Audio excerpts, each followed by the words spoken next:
Well, hello everybody. Here's Marty again. A week after that last video where I was trying to get out of this rut that I got into the week before, which had started from this dinner that I had with some friends and my wife at this microbrasserie in Quebec City. And before then, I was in the zone, or what I call the zone. And what's the zone? It's this place where I fall into sometimes, or I am into, which is basically just I do everything perfectly. Exercise, the eating, I plan to do certain things and I do them. And the thing is that it's not hard. It's with the frame of mind that's set. I don't need this incredible willpower to push me and to keep going. It's easy. So that's why I call it the zone. I just do. I mean, that's the thing, right? It's do, not plan, but do. So the plan's there, but then after that it's just do. And it's going great. But then the second it's not perfect, I think that's what causes this like falling off the wagon thing. So maybe being in a zone is not the solution. I've been talking ever since I started struggling that week before. I've been trying to get back into the zone, that place where I was before, where everything was going so well, and I'm starting to realize that maybe that's the problem. And we talk a lot about that when we look at intuitive eating. The anti-diet. When you start a diet and you can't live up to it, and the effects of it afterwards and stuff, and to limit yourself and saying you can't eat this and that and this and that, that's the worst thing you can do. So last week I was struggling. I was doing my favorite activity, I guess, of auto-sabotage, where when things start going really well and I'm really there and in the zone, fucking word, fuck the zone, and that's what I'm going to call this video. And that when I slip and I start purposely going the other way, these demons come out of me, and it's like this auto-sabotage. It's really crazy, and it's this loss of control. It's an insane loss of control. And that's what I talked about last video, and that's what I wanted to get out of and get back that control. I had a meeting with my coach, Roberto. We were looking at the next training program for the gym. We're together for an hour, but the program was just like 10, 15 minutes. We're doing online, so it's not like I was trying the machines and stuff. So that gave us a good half hour, 45 minutes to talk. And he's been watching some of these videos, and he's starting to understand a little more how it's working up here. Talking to the camera like this, it's been a bit of like therapy for me, I mean, what do you do when you're in front of a psychologist? He doesn't tell you what's wrong with you. He just helps you find your way through your mess and figure out things on your own, I guess. Well, not I guess. That's usually what they do. They don't tell you what's wrong. They ask you questions that have you look inside and figure it out.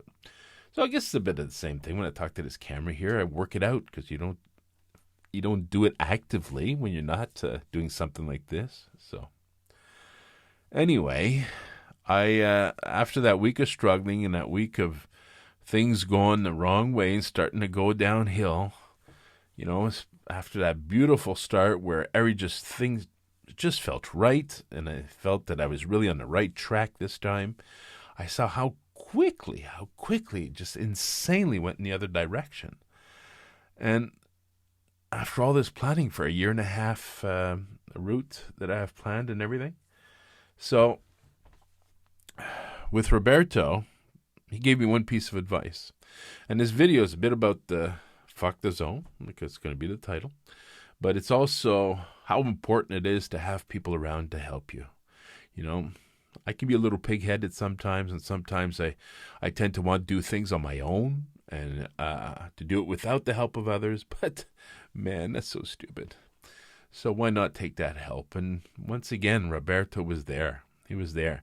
Honestly, he didn't know exactly what to tell me, because like as he listened to my videos and see how fucked up I can get up here when I start going to that side of me that the auto-sabotage, it's like he wasn't sure what to tell me, but you know what? He found the right words once again. And at the beginning of this journey, I started this journal, and I had, instead of looking at the goal at the end, one step at a time, just these little mini goals that we built together, which were like 10-pound increments for the loss of weight. And I want to do a half Ironman. And so I divided that in about 20, 25 different mini goals, and I'm taking them one at a time so I can achieve them and not be discouraged by having this huge goal that, is so far away. You can easily get discouraged, and then that brings the fall. So he just simply said, well, Marty, why don't you do the same thing with the food? And, well, not a bad idea. Not a bad idea. So what I did is I had a list of mini goals. I think I've showed it before in another video, right? With my weight here and here for my half Ironman. Those are my mini goals that I check off as I do them, right? One at a time, one step at a time to get to the top of the hill. And then now I have food mini goals. Let's put this into context, okay? The whole thing that started that debacle, that thing where I fell out of the zone and I lost control, was just a dinner that my wife and I had with this other couple at the microbrasserie. Once on spot, I changed what I had planned on eating, so I was like not perfect anymore, I guess. And I went back to my normal routine the next day. Felt that sense of pride, but that sense of pride kind of wakes up my demons, and both of them together, I just lost complete control, and I started eating just all kinds of junk food, right? And just like that, just put 10 pounds back on. It was a 347. The week after, I'm at 357. Now, most of it was water and stuff, even though I ate a ton of junk food, but still. It's discouraging because now, even though I know I'll lose it quickly because it's mostly water, you find yourself 2 or 3 weeks further and you're at the same weight you were before. So it's like starting over. It's discouraging. You're not getting to that next mini goal even.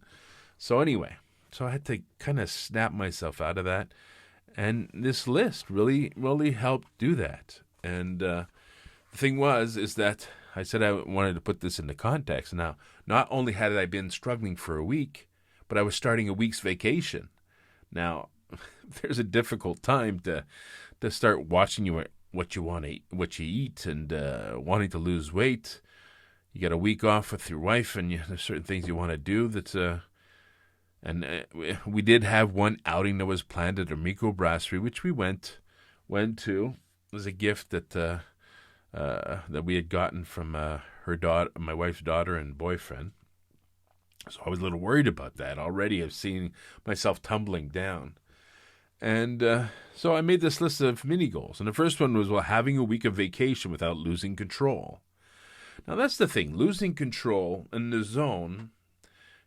I described the zone. I was in the zone, and I kept telling Roberto or my videos the last week that I was desperately trying to get back into the zone, get into that place where it's easy and stuff. And now I'm kind of realized that that's not the answer, because it's the zone itself that once you miss, you lost perfection, and that really fucks you up. So it has to be different than that. It's just a question of, I think you can, and this is what intuitive eating is all about, is that you can eat certain things. You can enjoy a meal that you wouldn't have when you're in a position when you're trying to lose weight and get back into shape, and not let that change everything. So at the end of this list, because I had, like I said, having a week vacation without losing control, then enjoying the planned outing to the microbrasserie without losing control, not losing control for a week, not losing control for 2 weeks, for 3 weeks, for a month. So these are all my mini goals. And then I had a definition that I wrote down. Not losing control is defined not by eating perfectly, but rather by not letting my demons take control.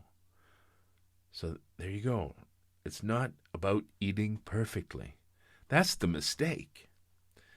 So even though I was there and it was going so well when I was there, it's a danger zone, because the second you don't live up to it, you become demoralized, or at least I do. So I said, say fuck you to your dark side. Say fuck you to your dark side. Yeah, well, that's it. Fuck you. So anyway, so guess what? We're a week later. We actually went to 2 different microbrasseries in the last week. We went at lunch at one place. We went shopping, and we went to this outing yesterday, and a couple of times we went out for ice cream. It's summer. It's been a beautiful week. It's like, it's okay. But what I didn't do is I didn't let those cause all kinds of, wake up the eating disorder, because that's what I have, is an eating disorder. So I kept, outside of that, the rest of the time, I ate normally, or ate normally for a guy who wants to lose weight. And I was careful as what I ate, and I kept up the exercise. Still went to the gym vacation, but still went to the gym, still went to the pool, still spinning. So there you go. I think, so it's not about being in the zone. It's about accepting that you're not perfect, right? It's about being able to make some choices that are maybe not perfect and are maybe not going along with the plan that you've made, but you just go back to it after. Now you got to be careful, of course, because if I say it's okay to go have a couple of beers and I do that every day, well, of course I'm not going to stay away from what I really want to do, and is that, to get in better shape with exercise and bring down the weight with what I'm eating, and to get to this place that I want to be. So you got to find, not a happy medium, but, you got to. So, you know what? I'm feeling good. It's been a week later, and guess what? Well, those 3 mini goals. There you go, Roberto, because you'll be listening to this video too. Check, check, check. I did have a week of vacation. Well, I still have a day or 2 left, but still. Without losing control, I did go to that planned outing, and I didn't lose control. I don't feel like I'm out of control like I did last week, and I haven't lost control for a week now. And you know what? Regardless of the fact that I went to the microbrasserie twice, and I went to have some ice cream twice, I weighed in at 349 this morning. That's 8 pounds less than last Thursday. So it just goes to show you, well, like I said, it was just water, but it just goes to show you it's not 1 meal or 2 meals or a treat that's going to change that, and there you go. So there we are. I'm really happy. So Roberto, success. Thanks again, buddy. And that's one of the most important things, is to have the people around you, to have people around you that help you. There's nothing wrong with asking for help, This whole journey began from different things, coincidental events that happen around the same time, The few public figures that are really inspiring to me. There's 3 guys here in Quebec. One's Michel Charette. He's a Quebec actor, and he was a small guy but round, and he was like that most of his life. And actually, he's very funny, and part of his humor came from his size. But from all of a sudden, he just changed his lifestyle and started exercising regularly. Watch what he ate. He just now he's nice and slim, and he's been like that for years. A very inspiring story. And I just happened to see him in an interview, and they were talking about it. And basically, he went up to his girlfriend and said, "Oh, I want to lose so much amount of weight." And she just looked at him. She said, "Stop." He goes, "What? Stop. Look, I love you the way you are. If you want to be at the weight you're at, well, stay at the weight you're at. If you want to lose the weight, that's great. I'd be so happy for you. But stop talking about it. You've been telling me this for 15 years now, and nothing has changed. So just do what you want, but stop telling me about it. And that touched something really deep inside this guy, and that was the moment that everything changed. And since then, well, he lost all the weight. He's in great shape. Actually, I set one of my goals is to do half Ironman. Well, he did his half Ironman. It's coincidental, but so good for him, and it kind of worked with something in here, because same thing for years and years and years. I'm saying, oh yeah, now I'm going to bring it down. Now I'm going to bring it down. Now I'm going to bring it down. And I do sometimes, and I've done some really nice weight losses, but obviously put it back on. And actually that brings me to my mother-in-law, because my mother-in-law, she'd seen me, I did it a few times, like lose 50 pounds over 6 months, or lose that 65 pounds over 3 months with that contest 6 years ago. And but I put it back on, and the last 3, 4, almost 5 years, I keep saying I'm going to lose and lose and lose, but all of a sudden it's not as easy as it used to be. And I'll tag off a 20, 25, 30 pounds, and then it gets lost, and I start going the other direction. I put it back on and stuff. And so anyway, last December, she looked at me at one point. She goes, "You lied to me." Very serious tone, out of the blue. And I didn't see it come. She just looked at me. She goes, "You lied to me." I said, "I lied to you? What do you mean?" "Well, last January, you said, well, this is the year. This is the year that I'm finally going to lose the weight I've been wanting to lose. We're in December. You haven't lost the weight." I'm like, okay. That hit home, that hit home. So I had the actor, had her. So I had an interview with the old Montreal mayor. He's another guy who's a big, hefty guy like me. Maybe not as big as me, but he's pretty hefty. And him too. He did with boxing. He started training boxing. He didn't actually do fights or anything, but boxing training is some very good exercise. And him too. He just slimmed down. You can barely recognize him anymore, and he's been like that for years now. So that's very inspiring. And the other one is Marc Hervieux, which is an opera singer. I've always liked this guy. He's a great singer. And he actually came out with a couple of cookbooks in the last couple of years, some great stuff. And he's the type of guy that just really loves eating, loves the food. But him too, he was that kind of round fella, and he's a lot slimmer now, and he enjoys food like I enjoy food, and how a lot of people enjoy food. So he's inspiring in a way that and he's even opened a restaurant. So he's got these great cookbooks, and they're not like diet, recipes. So you can eat that way and still maintain something that's normal and healthy and stay slim. So, and of course, the last one, is Roberto. Well, not the last one, but Roberto. He, we hadn't talked about training or losing weight for a long time. And I just started writing to him on Messenger at one point, and he just, it was always the first question. It was always like, how's your weight? He's been after me for years to be at least under 300 pounds. I've said it before. And that gnawed in my head too, because it was like all of a sudden, it's like this guy cares more than I do. He's more worried about my weight than I am. Is that normal? Of course not. So all these little things together, just set off this wave of like saying, I got to take better care of myself.